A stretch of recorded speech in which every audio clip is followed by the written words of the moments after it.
Итак, друзья, доброе утро. Сегодня, знаете, кстати, такая. Сегодня болото. Сегодня думал, выйду на улицу. На улице ужасная погода, так оно и есть. Буду сетовать на судьбу, жаловаться там, и так далее, говорить, что все плохо, все ужасно, потому что так оно и есть. И потом вспомнил, сегодня смотрел ролик, Дима Билан плакал там в Инстаграме, пьяный, и жаловался на судьбу. Так же самое, как и я хотел жаловаться. И я подумал, мы тратим энергию просто вот впустую, и зачастую, когда мы жалуемся, жалеем самих себя, по Кастанеде это именно так звучит, мы тратим очень много энергии. Поэтому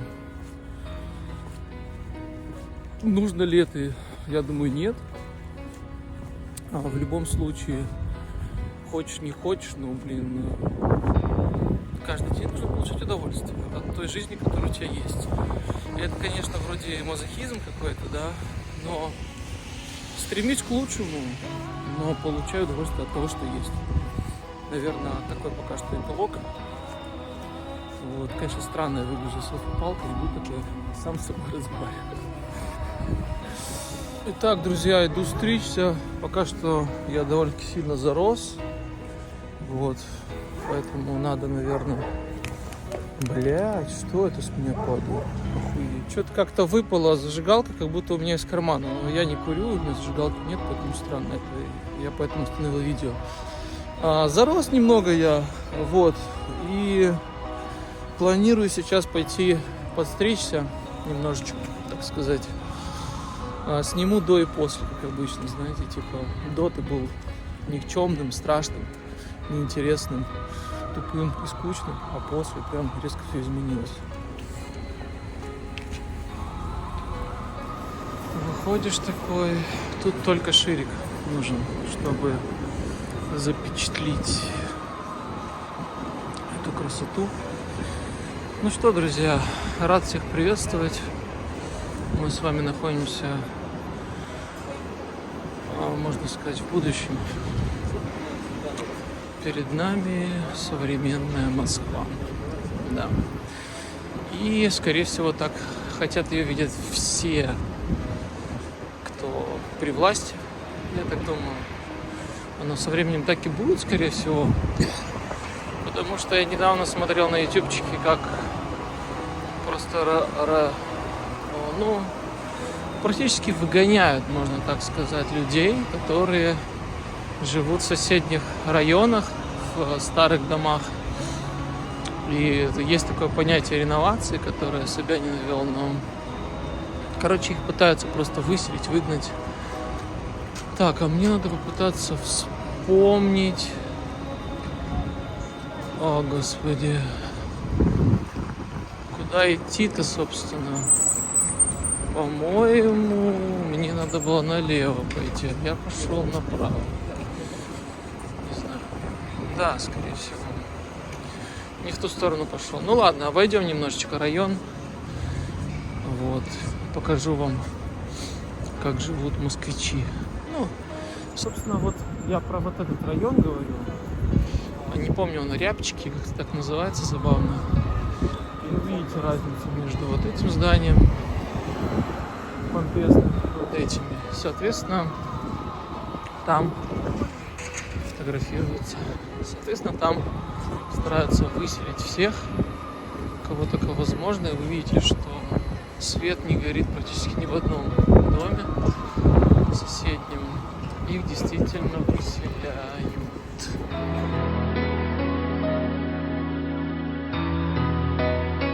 Как вы думаете, кому все это принадлежит?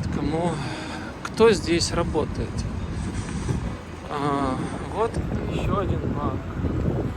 И тут одни банкиры, одни банки. Но в редких случаях салон красоты, где жена банкиров будут делать красивые депиляции и все такое. Но так, по большому счету, везде только одни банки. ВТБ, БМВ, ВГД, любые три буквы просто переименовывают.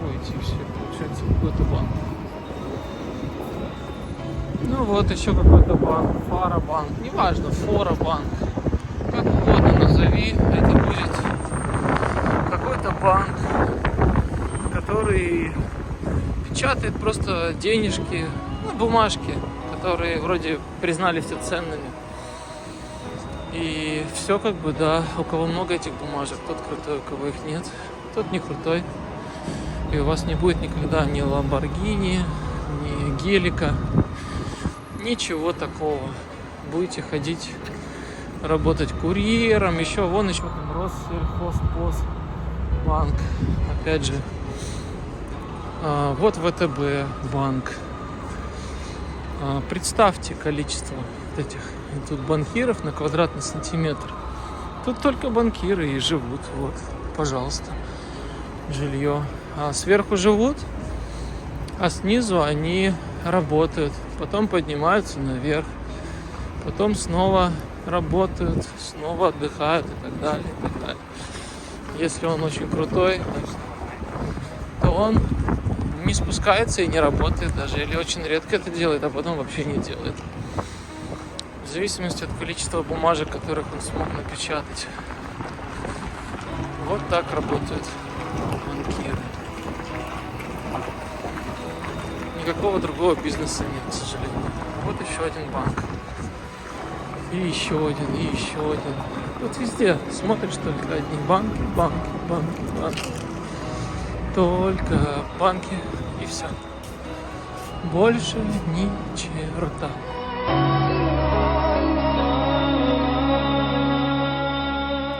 Какой пиздец творится на улице, и мне сейчас вот туда надо идти. Ветер 25 метров в секунду, рвет деревья по всей Москве, около 60 деревьев сорвано. Снег с дождем фигачит. И я сейчас выйду на улицу, попытаюсь добежать до работы, если это вообще возможно. Страшно выходить на самом деле на улицу в такую погоду. Тут главное добежать просто до метро. Сумасшедший ветер, он перебоями. Я не представляю, что творится, кстати, на Москва-Сити. Потому что там, когда вообще ветра нет, там есть ветер всегда. А когда ветер тут безудержный, ураган, то что творится там, для меня это загадка вообще. Скорее всего, там все сидят по башням своим и никуда не выходят. Так, ну давайте попробуем прогуляться до метро и посмотрим, что вообще творится. Потому что я пока вот сидел дома, смотрел разные репортажи, посмотрел киношку «Да люди», очень крутой канал. Несколько посмотрел серий, получается, про Южную. Сначала Северная Корея, потом Южная. Между ними до сих пор происходит такое противостояние, можно сказать. Была война.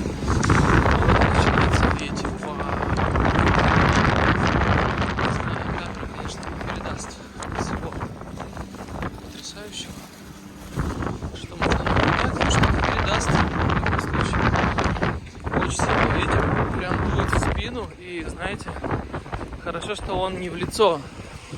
Что обычно ты идешь, ветер в харю, я хуярю, как говорится. Посмотрите на птиц. Бедные вороны, вообще не представляю, как вот в такой ветер, в такую погоду им приходится вот это вот заниматься поиском еды и всего прочего. Высыпало снега так много, просто капец какой-то.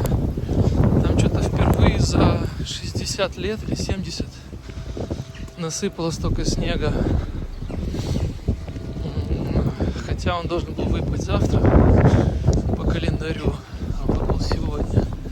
Очень много птиц, смотрите, как все сидят и никуда не взлетают. То есть они не сидят на деревьях, с деревьев их просто скидывает. Вот они обсуждают погоду, вы видите. Да, на дереве сейчас, конечно, посидеть в такой ветер. Хотя кто-то, конечно, удосуживается. Я вижу, некоторые птицы все-таки сидят. Ой, не представляю, если бы мне ветер бил в лицо. Сейчас доеду до Беляева, а там, кстати,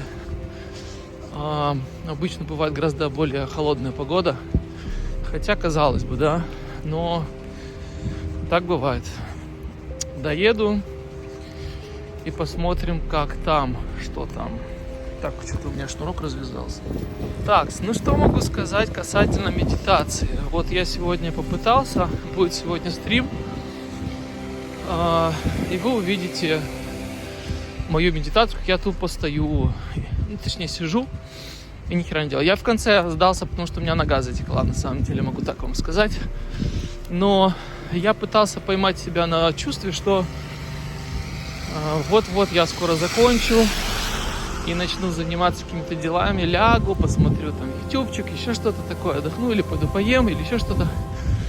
И я думал, а почему эти поступки для меня более значимые, нежели, например, сама медитация?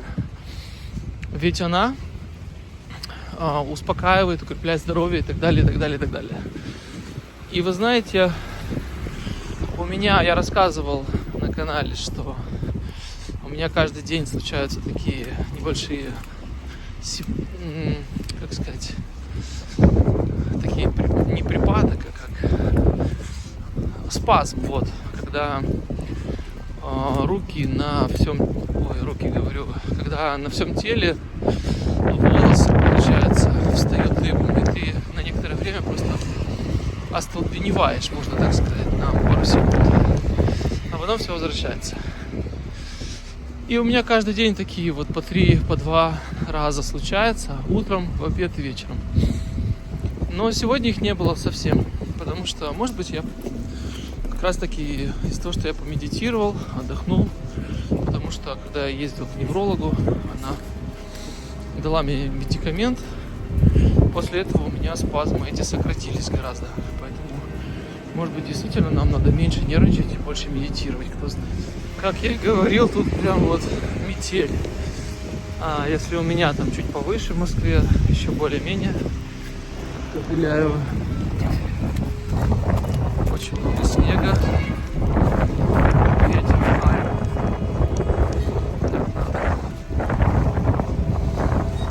главное, чтобы ничего не слетело с какого-нибудь домика и не упало на кого-либо.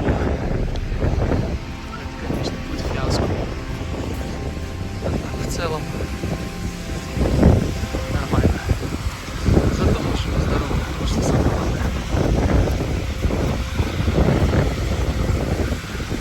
Умейте радоваться каждому мигу.